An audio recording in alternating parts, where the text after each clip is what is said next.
So do you think this movie is perfect? It's probably the closest one at the moment that I could.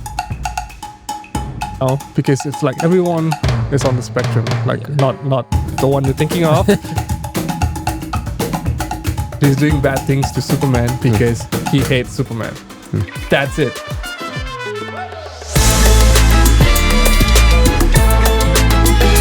Hey guys, welcome back to P-Docs Talks. I'm here today with my co-host Yash. Hey, what are we doing today? Today we're talking about 12 Angry Men. Do you know who it was directed by? I do, Sidney Lumet. And the screenplay?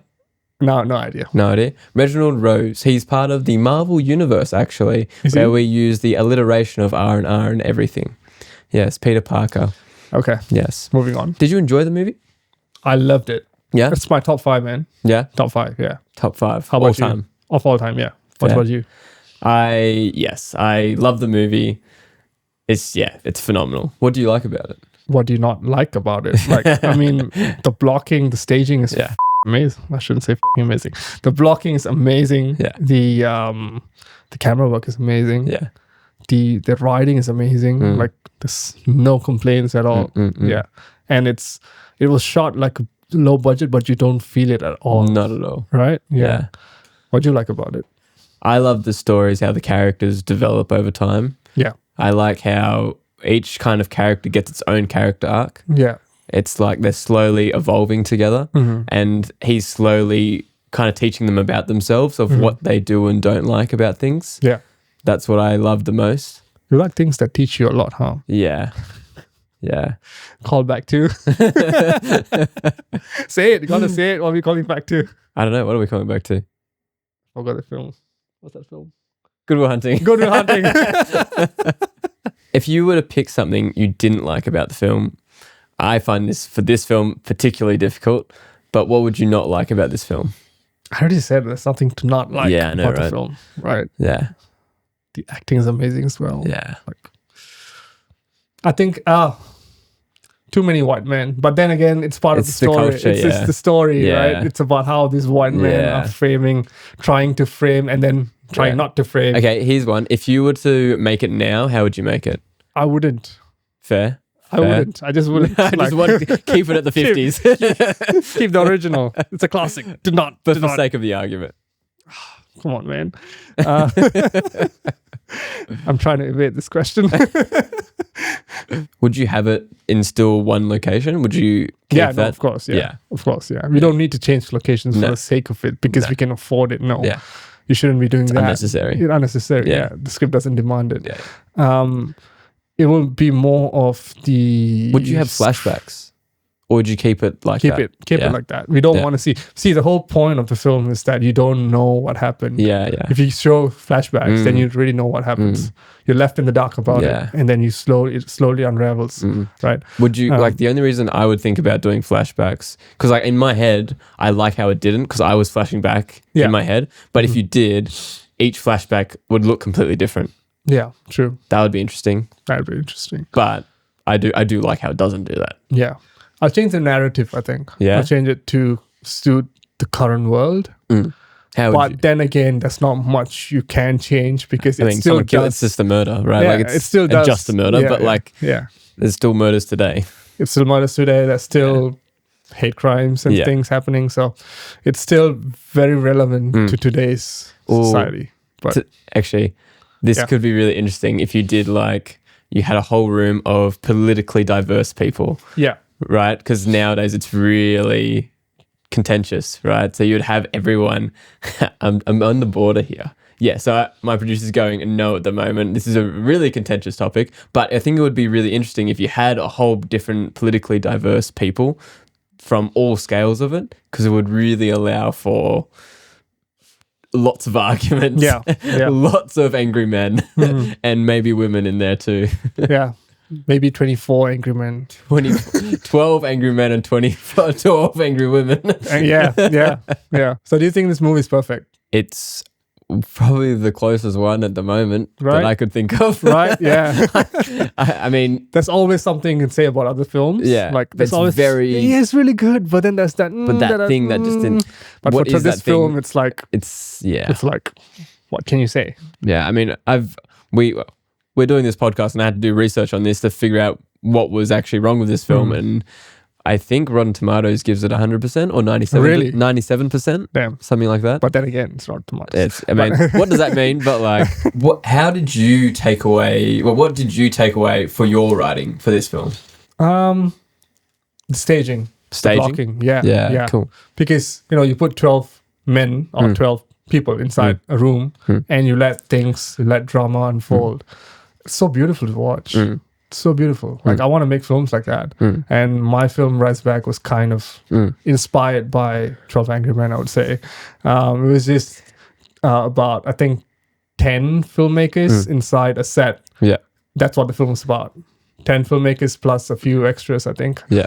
But yeah, that's what the film was about how their ego starts battling each other. It's very different from 12 Angry Men. What was your film about? It was, so it was about a few filmmakers trying to make an action movie. Yeah.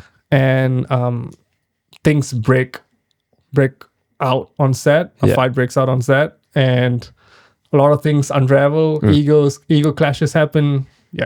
That's what the film's about. Yeah. It's cool. It's still in progress. Still in post-production. Where are you stuck at the moment? I am stuck with the music. The music part of it, sound. Yeah. It's happening. Very slowly happening, but it's happening. Yeah, fair. I think my favorite part, or what I took away the most, is allowing each character to pull each other out. Like, not being so obvious with the line of or the character arc itself. Like, how each character subtly learnt a little bit more about what they wanted or what they didn't like about themselves, which is what I liked. I was like, how that can kind of go, sort of like that. It doesn't have to be bonk bonk. It's kind of like, it's just kind of rolls into it. Yeah. Did you use that for drip, or is that like? I mean, I read my script now and I go, oh, it's jarring. But I mean, other people have read it and go, oh, it's quite nice how it does that. So I mean, I've had different feedback both ways. Yeah, okay. So I would write it better if I wrote drip again. I wouldn't write drip again. That's after watching 12 Angry Men. No, not before. after. Just in general. Okay. Generally, I read it and go, thank production design error. Yeah, no, I would write it. Regardless of whether I watch this movie or not, I would write it better. But this movie really points out how you can do it subtly. Yeah. You don't have to.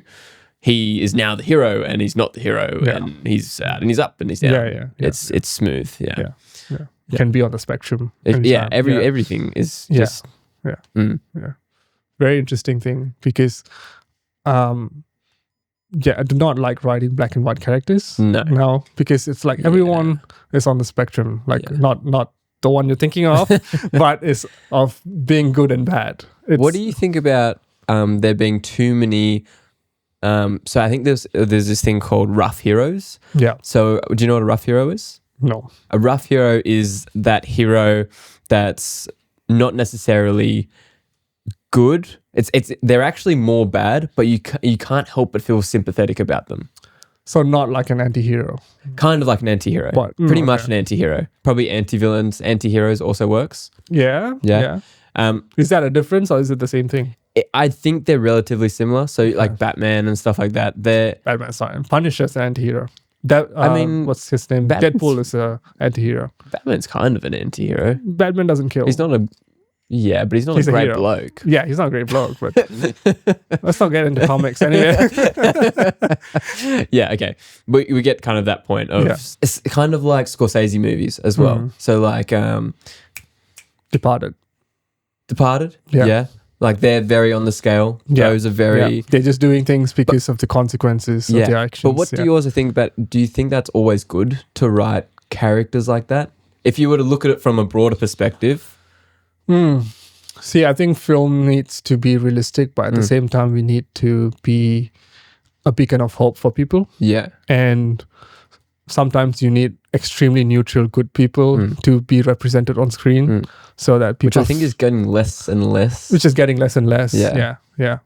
But at the same time, if you have someone who's neutrally very good, you also need someone neutrally bad. Yeah. to But be then the we kind position. of get to that black and white. Yeah, that's And why He is good and he is bad. That's why in the new Superman, Yeah. it didn't it was a great film, but Yeah. it didn't 100% work for me Yeah. because it went Which one's this one? the new one, the James Gunn, James Gunn Superman. Oh, yeah. Gotcha. yeah, the new one, the last year. Yeah.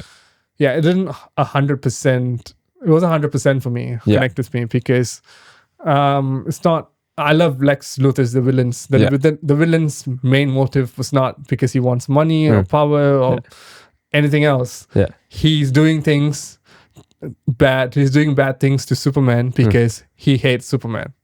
That's it. It's so bare minimum. That's it. He just hates the idea of a Superman. So he wants to do bad shit to him, which is beautiful. But then on the other hand, we have Superman trying to understand the dilemma of whether or not he wants to do these things or to what extent he wants to use his powers to save people, which is very interesting. But I didn't have to connect because I always look at Superman as this guy who's just neutrally good. He's good. He's the good guy. He is the good guy. He's like, he doesn't have questions in his head going, am I doing the right thing? No, I am doing the right thing. Yeah, but it was a really good approach. But it just, maybe I clicked, maybe it was like a 95 to 98% emotional connect for me. But that 2% was just me going, yeah. Was it the movie itself that you didn't like, or was it? I just didn't have that connect, the emotional connect with him. But where did it go for you? Was it the film itself, or was it the character? Or the character of Superman didn't completely. You didn't connect. like how he was questioning himself. He was questioning himself. Yeah. Interesting. Yeah. Okay. Yeah. Because he's supposed to be that beacon of hope, the bright light. The bright light. Yeah. End of the tunnel. The bright light you see. Yeah. See, that's the interesting now. Like, is it better to write a person rather than a hero? You know what I mean? Like, yeah. Writing a guy with actual challenges within himself, is that hopeful, or is it just now you're watching everyone who doesn't know anything about anything? It's very relatable. Like all the films we're watching now is very, very relatable. Yeah. But at the same time, do we want everything to be relatable? Sometimes we like to not be relatable to it. Yeah. What do you think about that? I think there are,